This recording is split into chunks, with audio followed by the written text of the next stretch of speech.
Welcome to the Genius Factory. Enjoy the video. You start now, back up your important files, and confirm at least 50% battery or plug-in. Once done, unlock the phone and open Settings. You navigate to General Management, then tap Reset. Make sure you know the Google account and lock screen PIN, the phone will ask.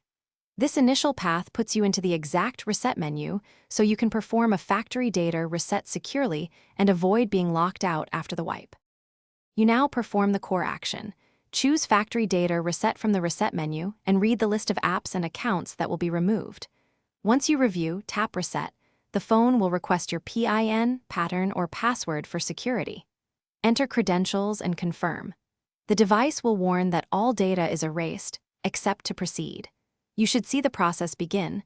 The screen will show progress and then automatically reboot into the initial setup phase. You finish by completing the initial setup.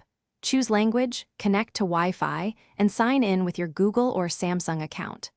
Once set, restore your backup if needed. If the phone asks for the previous account, make sure you use the original credentials. This prevents activation lock.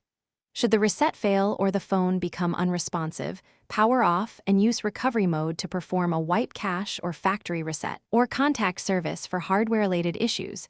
Those steps resolve most problems. Thanks for watching. If you found this helpful, don't forget to like and subscribe.